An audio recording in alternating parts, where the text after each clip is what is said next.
Hello friends, कैसे हैं आप लोग। उम्मीद करता हूं कि आप लोग बहुत अच्छे होंगे। दोस्तों, इस वीडियो में हम लेकर के आए हैं एनसीईआरटी न्यू पैटर्न पर आधारित एनसीईआरटी मैथ का चैप्टर नंबर 14। दोस्तों, इस चैप्टर में मैं आप लोगों को सांख्यिकी यानी कि स्टैटिस्टिक्स का सारा फार्मूला डिस्कशन करने वाला हूं, जो कि आपके एग्जाम में डायरेक्ट ऑप्शन में पूछा जाता है। ऑब्जेक्टिव क्वेश्चन में डायरेक्ट पूछा जाता है यहाँ से क्वेश्चन, और यहाँ से बहुत सारे सब्जेक्टिव क्वेश्चन दोस्तों आपको नहीं बनेगा यदि ये फार्मूला आपको नहीं आता है तो। इसलिए इस वीडियो को शुरू से लास्ट तक देखिए। यह क्लास 10th और 12th के दोनों के स्टूडेंट के लिए है। दोनों स्टूडेंट्स के लिए बहुत ही इंपॉर्टेंट साबित हो सकता है, और यह एनसीईआरटी न्यू पैटर्न पर आधारित यह क्वेश्चन है दोस्तों, इसलिए इसे गौर से देखिए। ठीक है, तो चलिए इस वीडियो को शुरुआत करते हैं। बट उससे पहले यदि आप हमारे चैनल को सब्सक्राइब नहीं किए हैं तो चैनल को सब्सक्राइब कर लें, और हमारे चैनल को पहले से सब्सक्राइब किए हैं तो आपका बहुत बहुत धन्यवाद। तो चलिए इस वीडियो को शुरुआत करते हैं।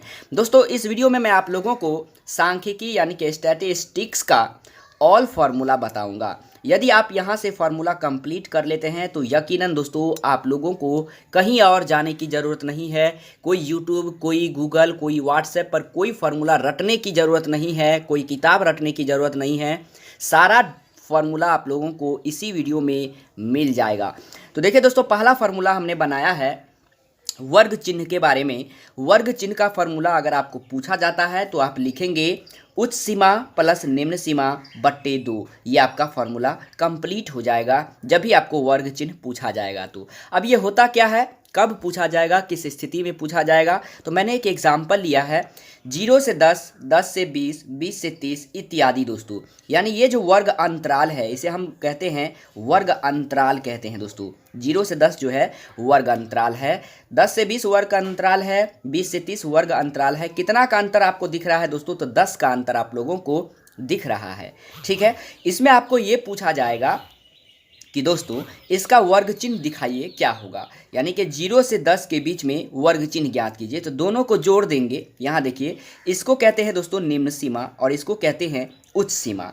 ठीक है, और दोनों को जोड़ देना है। जोड़ने के बाद बट्टा 2 कर देना है। जो आएगा कट करके वो आपका आंसर हो जाएगा। यानी कि 0 प्लस 10 10 होगा, बट्टे 2 कर देंगे तो 5 आ जाएगा। यानी कि 0 और 10 के बीच जो वर्ग चिन्ह होगा वह आपका 5 हो जाएगा, और ये आपका आंसर सही हो जाएगा। ठीक है, तो चलिए आगे देखते हैं। पॉइंट नंबर 2 की ओर बढ़ते हैं। पॉइंट नंबर 2 में है दोस्तों, ध्यान से देखिए, माध्य का सूत्र ट्रिक से कैसे याद रखें। क्योंकि सभी लोग याद करते हैं, भूल जाते हैं, कंफ्यूज हो जाते हैं, लेकिन ट्रिक से आपको जीवन भर याद रहेगा, दिक्कत नहीं होगा।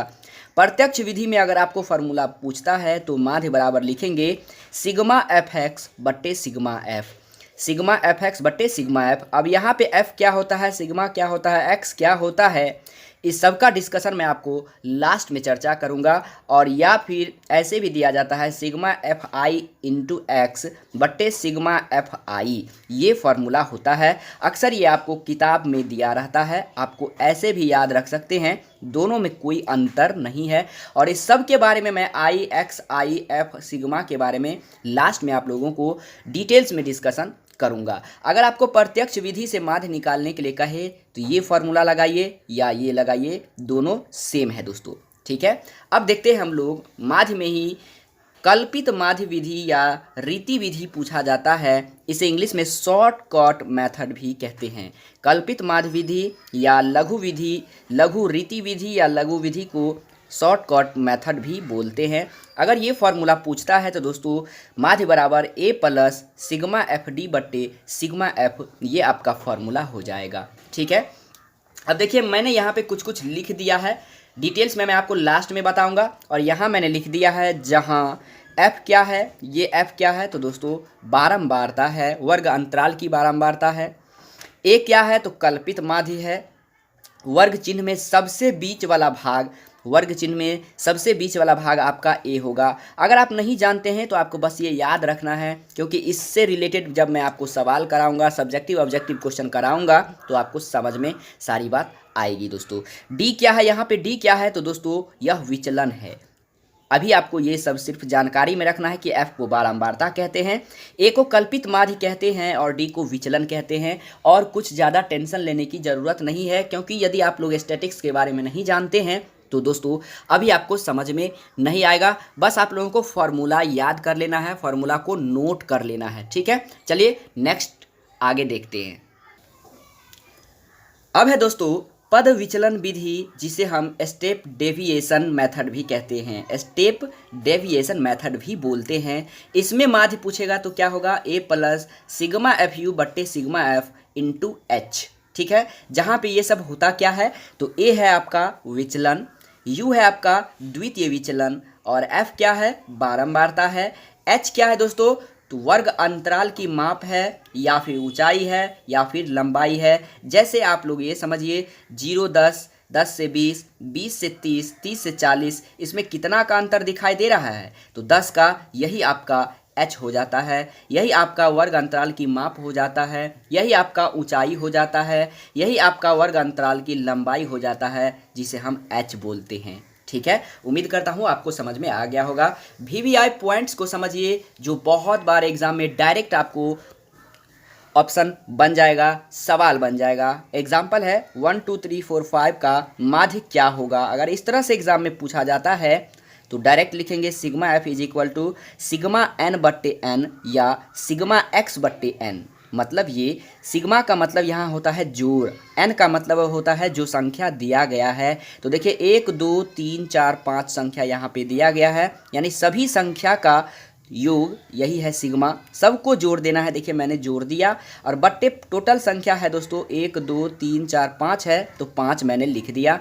सबको जोड़ करके 5 से भाग कर दीजिए, आपका आंसर आ जाएगा 1 2 3 4 5 का माध्य क्या होगा, तो वह दोस्तों 3 होगा। देखिए सबसे बीच में जो है वह आपका माध्य है, यानी कि 3 इसका राइट आंसर हो जाएगा। अब हम लोग देखने वाले हैं दोस्तों, ये था आपको प्रत्यक्ष विधि से माध्य निकालना। अब हम लोग देखते हैं सरल वितरण के लिए ये सब यूज किया जाता है। ये जो सवाल है आपका जो अभी बनाए, ये सरल वितरण के लिए हुआ ये माध्य, यानी कि आसान के लिए, आसान समझ सकते हैं। अब हम लोग सेकंड जो देखने वाले हैं, जो बहुत ही इम्पॉर्टेंट साबित होता है, माध्यक या माध्यिका, जिसे इंग्लिश में मेडियन भी कहते हैं दोस्तों, ठीक है। जिसे इंग्लिश में क्या कहते हैं, मेडियन कहते हैं। माध्यक या माध्यिका का इंग्लिश क्या होगा, मेडियन।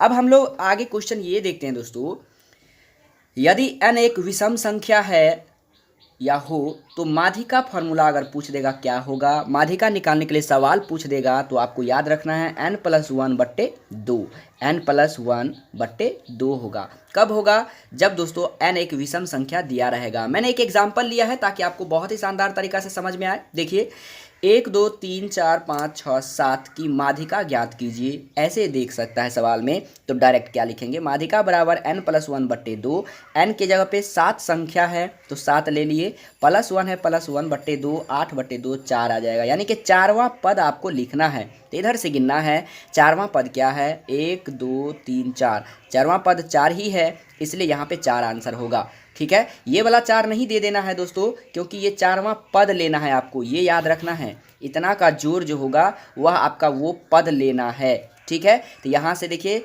1 2 3 4, ये 4वां पद क्या हो गया, 4, तो 4 आंसर। अगर यहाँ पे तीसरा पद होता, 7वां पद होता, जो भी पद होता, इधर से हम गिनते वही आंसर हो जाता। उम्मीद करता हूँ आपको समझ में आ गया होगा। चलिए नेक्स्ट आगे की ओर देखते हैं। उसके बाद है दोस्तों, यदि n वो तो एक विषम संख्या था, अब हम लोग एक सम संख्या होता, तब क्या होता, तब माध्यिका का फॉर्मूला होता n/2वां पद प्लस n/2 प्लस 1वां पद बट्टे 2। आपको ये फॉर्मूला हार्ड लग रहा होगा, लेकिन अभी मेरी बातों को फ्लो कीजिए, समझिए, चुटकियों में आपको ये याद हो जाएगा दोस्तों। एग्जाम्पल से समझिए, 2 4 8 6 8 14 18 20 22 की माध्यिका ज्ञात कीजिए। देखिए सभी संख्या क्या है दोस्तों, 1 2 3 4 5 6 7 8। उधर हम बताए थे विषम संख्या में 7 संख्या के बारे में, क्योंकि वह विषम संख्या था, और यहाँ पे सम संख्या है, इसलिए मैंने यहाँ पे 8 संख्या टोटल ले लिया है।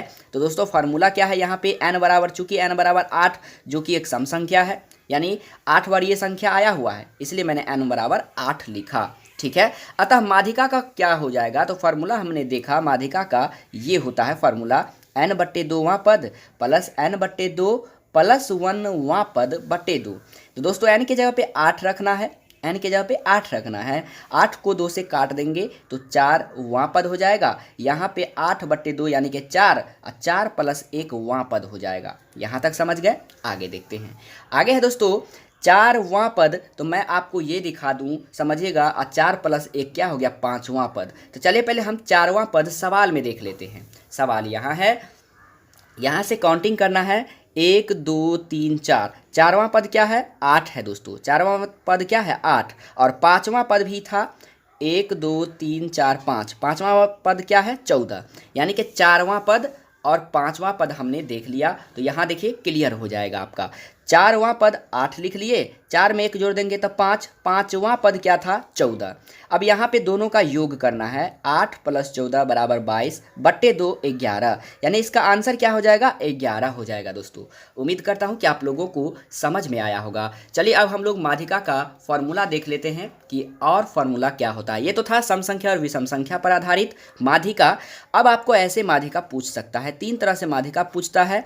माध्यिका का formula L + n/2 - CF/F × H। अब ये सब होता क्या है मैंने यहाँ पे लिखा है। L हो गया आपका निम्न सीमा, H हो गया आपका लंबाई यानी जो मैंने आपको बताया, F हो गया बारंबारता। ये आपको अभी याद रखना है कि ये सब होता क्या है। CF होता है संचयी बारंबारता और N होता है आपका सिग्मा F यानी बारंबारता का योग। जो भी आपका बारंबारता दिया रहेगा सवाल में उस सब को जोड़ देंगे तो वह आपका n आ जाएगा। ठीक है दोस्तों। अब यहाँ देखिए निम्न सीमा उच्च सीमा मैंने क्लियर कर दिया है। जैसे 10 से 20 दोस्तों, इसमें 10 का अंतर है तो इसमें h कितना हो जाएगा? इसमें h हो जाएगा 10। ठीक है। और 10 देखिए क्या हो गया आपका? निम्न सीमा। यानी पहले होता है निम्न सीमा, बाद में उच्च सीमा। यानी कि यहाँ निम्न सीमा हो गया क्या चीज़? 10, जिसे इंग्लिश में लोअर लिमिट कहते हैं दोस्तों। लोअर लिमिट कहते हैं, यानी कि 10 हो गया लोअर लिमिट। उसके बाद 20 है आपका उच्च सीमा, जिसे अपर लिमिट बोलते हैं इंग्लिश में। यानी कि यहाँ भी अपर लिमिट क्या हो गया? 20 हो गया। तो उम्मीद करता हूँ कि इस एग्जाम्पल से आपको समझ में आ गया होगा कि निम्न सीमा क्या होता है और उच्च सीमा क्या होता है। चलिए नेक्स्ट आगे की ओर बढ़ते हैं। उसके बाद दोस्तों सांख्यिकी में जो फार्मूला होता है वह होता है बहुलक, जिसे मोड कहते हैं। क्या कहते हैं? मोड कहते हैं। मोड मतलब बहुलक, मीडियन मतलब माध्यक और मीन मतलब माध्य होता है। मीन MEAN, मीन मतलब माध्य, मीडियन मतलब माध्यक या माध्यिका और मोड मतलब बहुलक। ठीक है दोस्तों। इसमें आपको बहुलक का फार्मूला पूछ देगा, यानी कि बहुलक M बराबर क्या होगा? L + F1 - F0। इसे बहुत सारे लोग O पढ़ते हैं लेकिन इसे 0 पढ़ना है, बटे 2F1 - F0 - F2 × H। ये बहुलक का फॉर्मूला हुआ। अब इससे दोस्तों देखते हैं कि ये सब है क्या। तो दोस्तों F1 हो गया आपका, ये जो F1 है बहुलक वर्ग की बारंबारता है। आपको डायरेक्ट बारंबारता याद रखना है। बहुत आसान है दोस्तों, आप लोगों को सिर्फ फार्मूला को देखना है, कॉपी में नोट करना है। जैसे जैसे सवाल आएगा मैं आपको बताऊंगा, बहुत आसान बन जाएगा। ठीक है। L क्या है? तो निम्न सीमा है, लोअर लिमिट। F0 क्या है दोस्तों? बहुलक वर्ग की ठीक पहले की बारंबारता है। ये बारंबारता था, यानी कि ऐसे होगा F0 F1 और उसके बाद F2, यानी बारंबारता के ठीक पहले की बारंबारता F0 होता है और बारंबारता के ठीक बाद की बारंबारता F2 होता है। ठीक है। ऐसे आगे देखते हैं। F2 होगा बहुलक वर्ग की ठीक बाद की बारंबारता, F0 ठीक पहले की बारंबारता है। H है वर्ग अंतराल की चौड़ाई या लंबाई या ऊंचाई, जो कहिए मैंने आपको बताया। अब VVI पॉइंट्स है क्या, जो बहुत बार एग्जाम में पूछा जा चुका है, वह है दोस्तों माध्य, माध्यिका और बहुलक में संबंध पूछ देता है। और यहाँ बहुत सारे स्टूडेंट जानकर भी कन्फ्यूज हो जाते हैं, पढ़ते जरूर है लेकिन कन्फ्यूज हो जाते हैं। तो बहुलक बराबर क्या होगा? 3 माध्यिका - 2 माध्य। बहुलक बराबर 3 माध्यिका - 2 माध्य, ये फार्मूला होता है। यानी इस तरह से हम ये भी कह सकते हैं दोस्तों, अगर आपको 2 माध्य बराबर फार्मूला पूछेगा तो लिखेंगे 3 × माध्यिका, यानी इसको बराबर के इस तरफ ले आए तो ये प्लस हो गया, इसको बराबर के उस तरफ ले जाएंगे तो क्या हो जाएगा? माइनस हो जाएगा। ठीक है। तो यहाँ से देखिए, अगर आपको माध्यिका और बहुलक दिया रहेगा और माध्य पूछ दे तो यहाँ से हम दोस्तों माध्य निकाल सकते हैं डायरेक्ट। 3 × माध्यिका माइनस बहुलक, और ये 2 बट्टा में चला जाएगा, बट्टे में 2, और आप लोग आसानी तरीक़ा से ये निकाल सकते हैं। जब आपको बहुलक, माध्यिका और माध्य में संबंध पूछे तो यही फार्मूला लिखना है। अगर इसमें 2 चीज़ दिया हुआ है, कोई तीसरा चीज़ मांग रहा है, तो इसी फार्मूला से निकलेगा। नेक्स्ट वीडियो माध्य का वर्णन प्रश्न के साथ मैं आप लोगों के लिए लेकर के आऊँगा स्टैटिक्स का, जिसमें माध्य का दोस्तों अगर वो वीडियो आप देख लेते हैं तो माध्य से रिलेटेड जितना भी सवाल हो किसी भी बोर्ड एग्ज़ाम में, कोई भी क्वेश्चन हो, ऑब्जेक्टिव क्वेश्चन हो या फिर सब्जेक्टिव क्वेश्चन हो, सारा ऑब्जेक्टिव या सब्जेक्टिव या फार्मूला आपको माध्य से रिलेटेड मैं नेक्स्ट वीडियो में चर्चा करूंगा, वर्णन करूंगा, उससे रिलेटेड सवाल बताऊंगा, एग्जाम्पल बताऊंगा, जिससे आप लोगों को जीवन भर कभी दिक्कत नहीं होगा। इसलिए यदि आप हमारे चैनल को सब्सक्राइब कर लिए हैं तो आपका बहुत बहुत धन्यवाद। बेल आइकन को ज़रूर दबा लीजिएगा, और हमारे चैनल को नहीं सब्सक्राइब किए हैं तो चैनल को सब्सक्राइब कर लीजिए, साथ में बेल आइकन को दबा दीजिए, और एक काम और कीजिए, इस वीडियो को ज़्यादा से ज़्यादा शेयर कर दीजिए, ताकि आपसे जुड़े जो भी स्टूडेंट होंगे वो सारे स्टूडेंट घर बैठे क्लास 10th और 12th की तैयारी जो है वह बहुत ही शानदार तरीक़ा से कर पाए, बिल्कुल free of cost, no tension no problem के जरिए। तो दोस्तों उम्मीद करता हूं कि मेरी बातें आप लोगों को समझ में आया होगा। वीडियो पसंद आया तो वीडियो को कर दीजिए लाइक, और कमेंट करके बताइए ये वीडियो आप लोगों के लिए कैसा रहा। तो मिलते हैं नेक्स्ट वीडियो में, तब तक के लिए जय हिंद, वंदे मातरम।